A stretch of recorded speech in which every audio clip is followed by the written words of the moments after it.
Hey man, did you see they announced a new God of War? Yeah, I did. It looks pretty sweet. I can't wait for it. Well, while you wait for it, why not do a video on the previous game? You know, that's not a bad idea. Let me do some research on it. Alright, have fun with it. I'm sure you'll enjoy it. Wait a minute. What's up? What the hell is this? What is what? Why does Kratos have a beard? Well, that's because... And who the hell is this? That's his... And what is this gameplay? It looks all clunky and gross. I don't want to play this. Why not? Because it's different. Dude, just shut up and play it. Don't you tell me what to do. Oh, crap. Alright, time to see what all this fuss is about.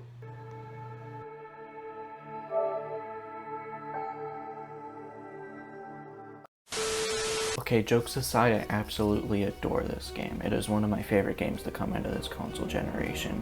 And with God of War for the PS5 getting recently announced, I feel like now is a good time to talk about the game that not only changed the God of War franchise, but also changed the gaming industry as a whole. In my eyes, this game is perfect, but obviously nothing is. So, putting my bias aside, I'm excited to experience this game again, but also scared to see its flaws and what gripes I have with the game. But also I get to see why so many people love this game and what makes it a generation-defying game. But with any great franchise comes the ups and downs of a series, and God of War is no stranger to that. But it's those moments that you learn what you want to do with the game, and how as a team you can improve and become better. I will never forget E3 of 2016 when they first revealed God of War. The lights went completely dim, and out of nowhere a whole ass orchestra comes out of nowhere. And at the time, I only played a little bit of God of War 3, but I still knew how big of a deal the franchise was to people. And I thought nothing of the theme they were playing, I just thought it sounded cool. Little did everyone know it was the main theme for a new God of War game. And when the song finished, the curtains pulled back and the trailer started. The first thing we see is a boy playing with his toys, and then gets called by a deep menacing voice from within the house. And it turned out to be fucking Kratos. Everyone went nuts. I am hungry. Feed us. We are going to talk about how God of War came to be and why it is one of the most beloved games of all time. Welcome to God of War.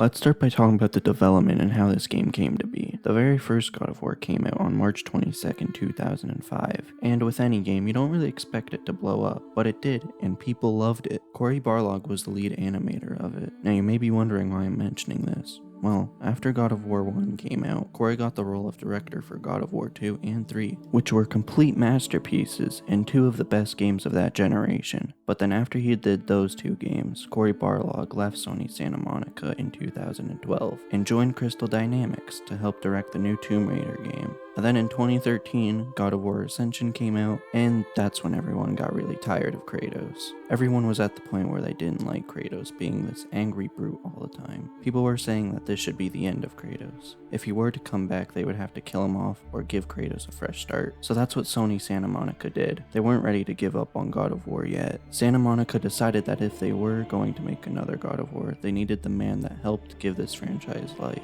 Cory Barlog.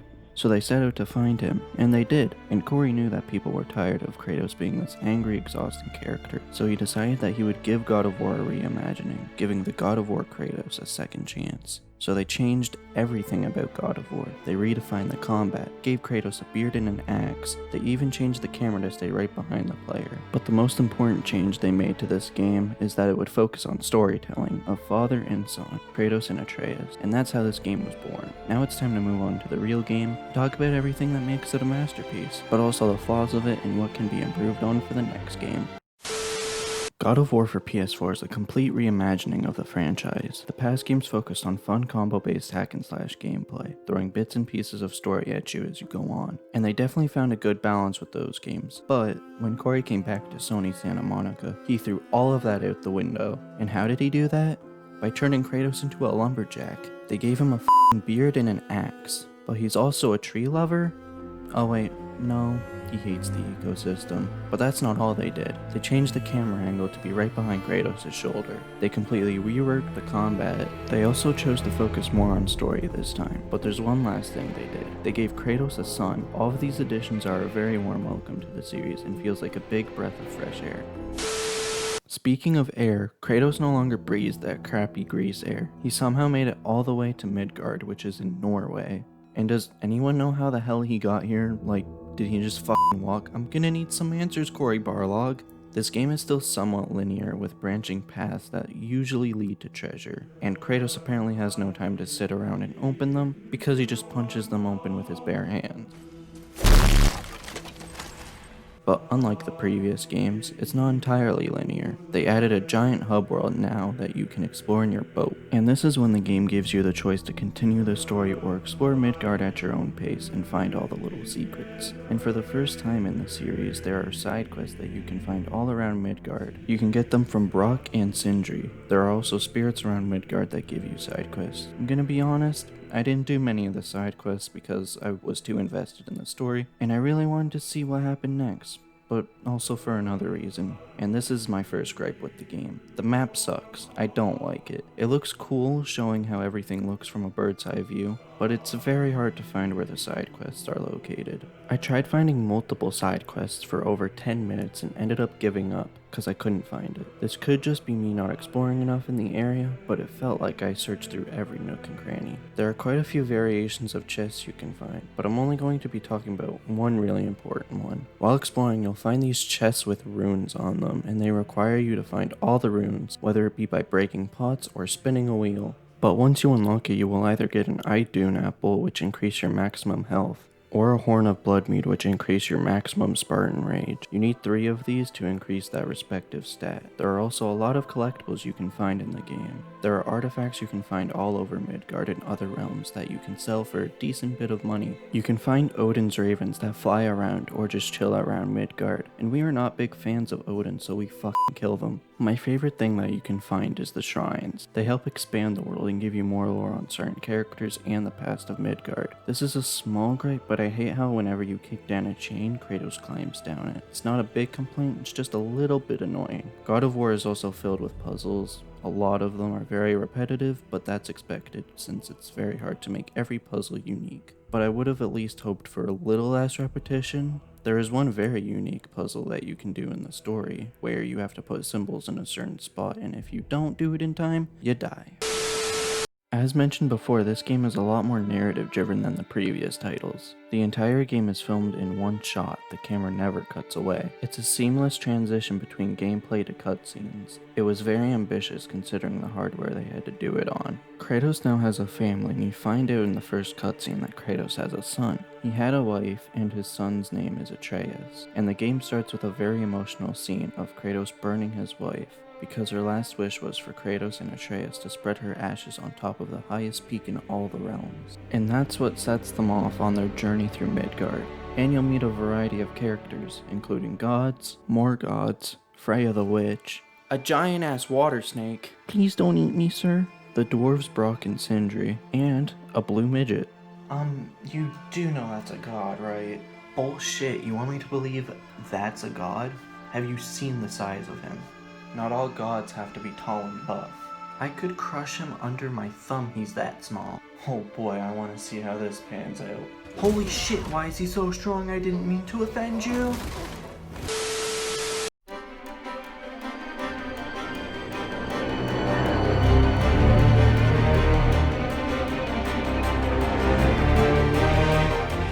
Freya is one of the most interesting characters in God of War. You meet her when Kratos decides to go hunting with Atreus, and they find a boar. But it turns out it is magical and the last of its kind, and we fucking shot it. And that's when we meet Freya. Great first impression, Kratos. It's safe to say she doesn't like us at the moment. And holy shit, is that a turtle? Once you see Freya's area, it's quite a nice breath of fresh air. It seems like a whole different dimension. There are colors everywhere. It's extremely bright. Freya will be a fairly reliable companion throughout the game, but not when you first meet her. Kratos doesn't trust her, and Freya doesn't trust him, but she only offers to help because she likes Atreus. Whenever Kratos asks something, she will ask for Atreus' opinion, and when Atreus asks asks if they'll be able to see her again. Freya looks at Atreus and says as much or as little as you want. God of War is filled left, right, and center with emotional scenes, but to relieve some of the sad moments, there's usually some form of comedy after, so you're not constantly crying. The best scene in the game hands down has to be when you retrieve the Blades of Chaos. After Kratos goes to Freya's house so she can help with Atreus' sickness, she only answers the door when he mentions Atreus, again showing that she only cares about him. After Kratos and Freya have a very serious conversation, Freya offers her boat to Kratos, which takes him down to his house. And this scene is so dramatic with Kratos riding in the boat with rain pouring down, no music plays, and Kratos doesn't talk. It's completely silent. And once you finally reach the house, Kratos opens the trapdoor and pulls out the Blades of Chaos. And Athena shows up standing at the door reminding Kratos about the shitty things he's done. From start to finish, this scene will have your jaw dropped. It's incredibly powerful, and you can feel the emotion Kratos has, because he knows his son is at Freya's still sick, and is going to stop at nothing to finish his mission. And when he finally puts on the Blades of Chaos, you immediately get to use them once you go outside, and they feel better than ever. It finally feels like Kratos is controlling them, and not his anger, and they play exactly how they did in the previous games. The gameplay in God of War has been completely redefined. They have switched from hack and slash gameplay and went for a more RPG approach to combat. There are now shops around the different realms that are run by the blacksmiths, Brok and Sindri. You can buy armor from them, and every piece of armor increases some of Kratos' stats, and also decreases some of them, which gives you a lot more choice on what kind of build you want to do. It also makes every run through the game feel a little more fresh. You can also upgrade your armor, which will increase your stats, and it also gives that armor an enchantment slot. Or if your armor already has enchantment slots when you buy it, then upgrading it will further increase the number of slots you can have. Enchantments give you stat increases and also give you buffs, like increasing the amount of damage your axe does when thrown, decreasing the amount of damage done by certain enemies, or resistance to elemental attacks. Atreus also has his own armor, which can give him buffs. Some buffs make your arrows do more damage while Atreus is in the air, being able to strangle enemies longer, or giving Kratos health stones during battle. Kratos has a few different weapons this time around. His axe, which is called the Leviathan axe, he can throw it and make it come back to him. I'm surprised Thor hasn't sued him yet. He can use his bare fists and has a shield, along with the iconic Blades of Chaos. He also still has Spartan Rage, and Atreus has his bow. They all have their own unique movesets and skill trees. The combat is a bit more strategic this time around. You can't just go into fights guns blazing. Well, you can, but odds are it won't go well. Kratos is old and more fragile in this game. He can't take nearly as many hits as he could in previous games. This game is harder in general than the previous titles. You have to use all skills available to you to get through most of the fights. You can do a mix of light and heavy attacks to do combos. Heavy attacks usually launch enemies in the air, and if you follow up with light attacks, you can juggle them in the air. There are two types of throws you can do with the axe. You can do a light throw and a heavy throw. The light throw stuns enemies for a short period of time, and the heavy throw freezes enemies in place for a decent period of time, allowing you to follow up with your bare fists. Yes, Kratos can use his mighty god arms to beat down his foes in this game. It feels awesome watching Kratos send enemies flying when he hits them with his shield at the end of a combo. Kratos can also use his shield to block incoming attacks, and if you have unlocked the skill, you can parry if you time your block just right and send the enemies flying back. You can also parry projectiles back at enemies. Also, while punching enemies, the stun bar fills up faster than using weapons. And when the stun bar is full, you can do a very brutal attack to the enemy, and most of the time it insta-kills them. Kratos has learned how to control his anger a little bit, but when you're in battle, you can unleash his rage. Yes, that's right, Spartan Rage is still here and it's back with a whole new moveset. Kratos boxes up anyone who stands in his way. You slowly regain health while in Spartan Rage mode. Spartan Rage also allows you to do more damage and raises the stun bar very quickly. Now onto the iconic Blades of Chaos. They feel exactly how they did in the previous games, maybe even better. They kept a lot of the same moves from the older titles, and then gave them some new ones. Kratos has been hanging out with Scorpion because he can do his signature Get over here! move. The blades can also inflict burn, which does damage to opponents over time. Last and certainly not least is Atreus. He uses his bow and is always alongside you through most of the game, and is a pretty big help in combat. Luckily, he doesn't get in the way of combat very much, since he usually stands back to use his bow. He can use his arrows to help stun enemies and deal a small amount of damage. Throughout the story, you will find two different kinds of magical arrows: light arrows and shock arrows. Light arrows do more stun damage than other arrows, and the shock arrows can paralyze enemies, which leaves a tiny opening for you to attack them. Further encapsulating the RPG elements, they added a skill tree for every single weapon in the game, even the shield and Spartan Rage, and there is a lot of skills you can get. Some skills allowing you to give status effects like Frost and Burn, allow you to throw your axe at multiple enemies, and you can unlock different stances by pausing during a combo and they let you do a different combo. And you can unlock a skill with the axe that just lets you decapitate enemies. It's pretty violent. You can get skills for Atreus' bow and arrows. One upgrade lets you rapid fire arrows. You can also make your shock arrows chain between multiple enemies, which paralyzes everyone it hits. You can get a skill for your light arrows that makes them explode on impact, dealing more stun damage. All of the weapons have runic abilities that you can get from chests, and they are pretty flashy attacks that do a good amount of damage. Atreus can summon different animals for his runic attacks, and they do a lot of stun damage. You're not just restricted to Midgard in God of War. There are a total of 9 realms, with a total of 5 of them being accessible to you during the course of the game. 3 of them you unlock by just going through the story, and 2 of them you unlock by finding language ciphers around the different realms. Alfheim is one of the explorable realms that you unlock by just doing the story. Freya shows you how to get there, but she tells you she can't go very far in Alfheim due to Odin's magic that keeps her in Midgard.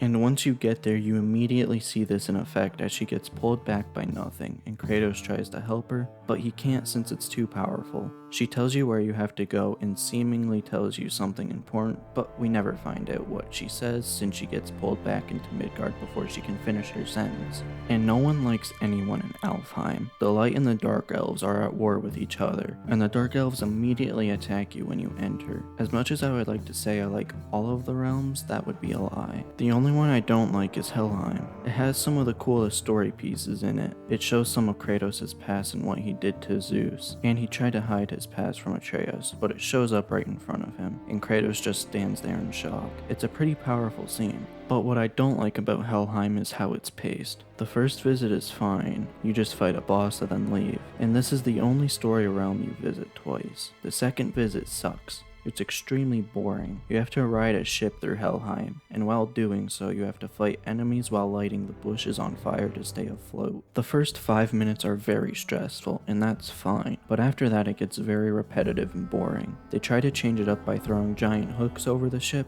but it only makes it worse because you come to a complete halt while you're lifting up, and it drags on for far too long. Muspelheim? Muspelheim? Muspelheim?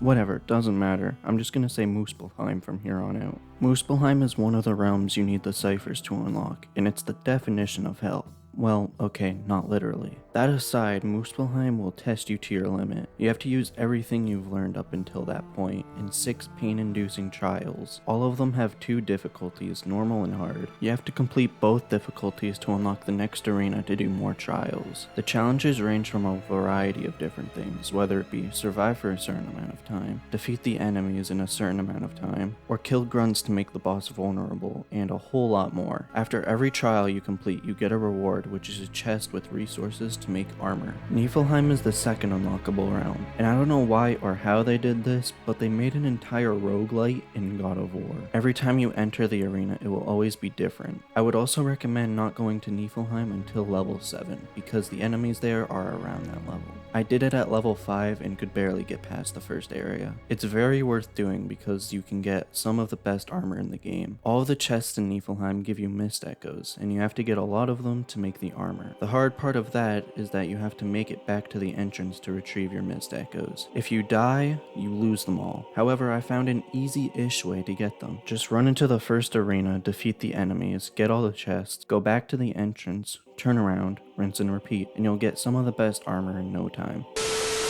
You will definitely get your fill of boss fights in God of War. There are quite a variety of different bosses and mini-bosses, but since this game is semi-open world, they obviously can't make every boss look different, because that would cost too much money. So a lot of the mini-bosses are just different elemental versions of the same boss. That being said, the mini-bosses are still fun to fight. My favorite mini-bosses to fight are the Soul Eaters. They always put up quite the fight and give you some good rewards if you kill them. They all have their own finishing animations too, which never get old.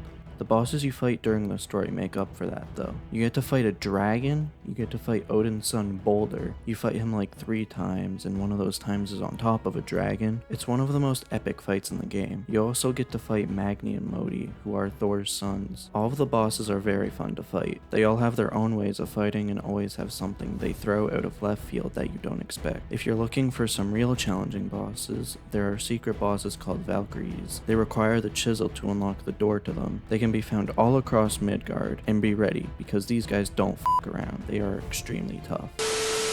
If you're worried that they weren't able to fit big set pieces in God of War, don't be. There are lots of huge set pieces, like a ginormous version of Thor's hammer that you can surf down. Yeehaw! The giant burden of Helheim, the light of Alfheim. I don't know if this counts as a set piece, but you can flip over a temple with your big muscly muscles. And holy shit, that titan's gonna kill me! Every realm has a giant set piece in it that will definitely make your jaw drop. God of War, despite having a lot of options for replayability, like a semi-open world with lots of side quests and collectibles to find, there's even a New Game Plus mode when you finish the game. But the only thing that turns me down from replaying the game is how many cutscenes there are.